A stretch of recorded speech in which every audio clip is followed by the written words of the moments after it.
सबसे सटीक विश्वसनीय तरीके से जिम्मेदारी निभाना। निडर हो आपकी। कौन शैतान है? मतलब शैतान तो बहुत है। कौन है जो मुल्क के अंदर इस तरह के खलफिशार पैदा कर रहे हैं? कौन लोग हैं? जो लोग भी हैं, हम किसी को आइडेंटिफाई नहीं करते।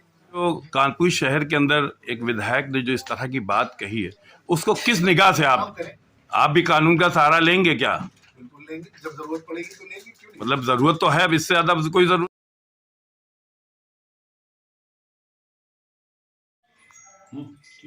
देश में नफरत फैलाने वालों को जो है उनके खिलाफ कार्रवाई की जाएगी।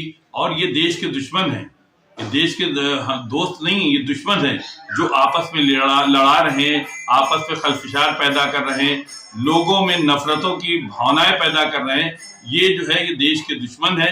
ये बात जो है जमीयत उलमा की प्रेस कॉन्फ्रेंस में कही गई है।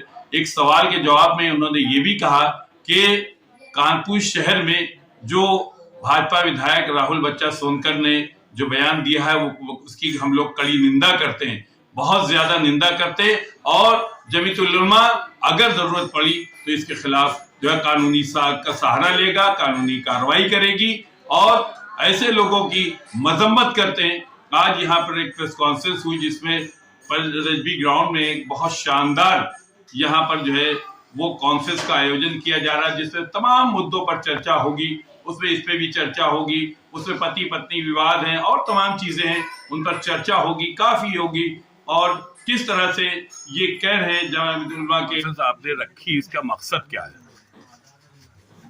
जमीयत उलमा शहर कानपुर की तरफ से पिछले 100 वर्षों से इस्लामी सने हिजरी के 7वें महीने रजब के महीने में रजबी ग्राउंड परेड में 3 दिन के प्रोग्राम इजलास मेराजुन नबी के उन्वान से होते हैं।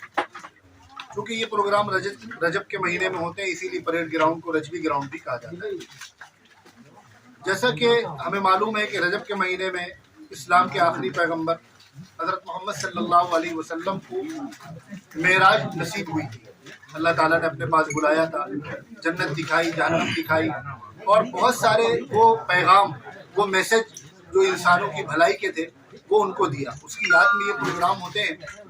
ये प्रोग्राम कल जुमा, शनिचर, इतवार 3 दिन हो रहे हैं। 16, 17, 18 जनवरी को रात 8 बजे रजबी ग्राउंड परेड में ये प्रोग्राम मुनक्किद हो रहे हैं। इन प्रोग्रामों का उद्देश्य ये है कि हम तमाम दुनिया के लोगों से, खास तौर पर अपने देशवासियों, शहरवासियों से ये अपील करते हैं कि आज हमारे देश के सामने, समाज के सामने जो सवालात हैं, जो चैलेंजेस हैं, बच्चों की तरबियत के हवाले से, घरेलू झगड़ों के हवाले से, जो एक बेचैनी है लोगों के दिलों में, बुराइयां हैं, अखलाकी बिगाड़ है, नशा है और भी बहुत सारी चीजें, इन तमाम मसाइल का हल इस्लाम के आखिरी पैगंबर हजरत मोहम्मद सल्लल्लाहु अलैहि वसल्लम की तालीमात में और उनकी शिक्षा के अंदर मौजूद है। और हुजूर तमाम इंसानों के लिए नबी हैं, तो हम सबसे ये अपील करते हैं कि ये प्रोग्राम इसलिए रखे गए हैं ताकि उनकी शिक्षा को फैलाया जाए, लोगों को बतलाया जाए और एक अच्छा समाज और एक अच्छे शहर की तामीर की जाए। तो इस उद्देश्य से ये प्रोग्राम किए जा रहे हैं। इन प्रोग्रामों में खास तौर पर दूसरे दिन शनिचर को रात 8 बजे नौजवान बच्चे बच्चियों के लिए खास प्रोग्राम रखा गया है। इसमें घरेलू झगड़ों की वजूहात और उनका हल क्या है, किस तरह हम घरेलू झगड़ों से बच सकते हैं और एक अच्छी जिंदगी, मोहब्बत वाली जिंदगी गुजार सकते हैं, उसके बारे में तफसील से उनको समझाया जाएगा। इसी तरह जमीयत उलमा हिंद, जो देश के मुसलमानों का सबसे बड़ा संगठन है, जमीयत का इंट्रोडक्शन कराया जाएगा, जमीयत की तारीख बयान की जाएगी। तीसरे दिन इतवार को दोपहर में 1:30 बजे से 4 बजे तक खवातीन के लिए खास प्रोग्राम रखा गया है कि वो समाज को बेहतर बनाने में क्या किरदार अदा कर सकती हैं। इसी तरह तीसरे दिन इतवार को रात 8 बजे मुशायरा नात और मदह साहबा रखा गया है, जिसमें डॉक्टर माजिद देवबंदी और दूसरे बड़े शायर आए हैं। तो हम ये प्रेस वार्ता के जरिए, आप हजरात के जरिए सारे शहरवासियों से, देशवासियों से ये अपील करते हैं, जैसा कि मैंने कहा कि इस्लाम के बारे में, पैगंबर इस्लाम के बारे में और उनकी शिक्षा के बारे में अगर हम जानना चाहते हैं और कोई राय कायम करना चाहते हैं तो खुद उनको पढ़ें और उनके बारे में सुने। किसी दूसरे को सुनकर आप इस्लाम के मुल्क के मौजूदा हालात पर भी कोई चर्चा होगी?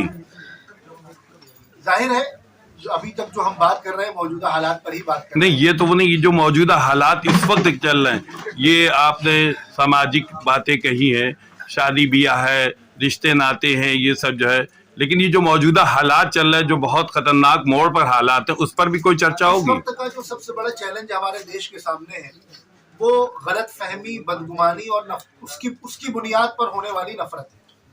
तो हम वही बात कह रहे हैं कि इस जैसे प्रोग्रामों में आएंगे और बात सुनेंगे तो दूरियां मिटेंगी। कौन है जो नफरत फैला रहे हैं? शैतान है।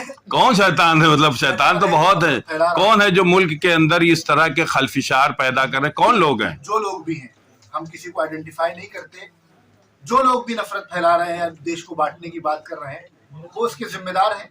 और देशवासी जो हैं, जो देश की जनता है, उसके अंदर अभी नफरत नहीं है, हमारा ये मानना है। तो इस जैसे प्रोग्राम से हम उस जनता को अपील करते हैं कि आप आए, सुने। तो जो लोग भी थोड़े बहुत लोग नफरत फैलाने की कोशिश कर रहे हैं, तो आपको सही और गलत का फैसला करना आपके लिए आसान है।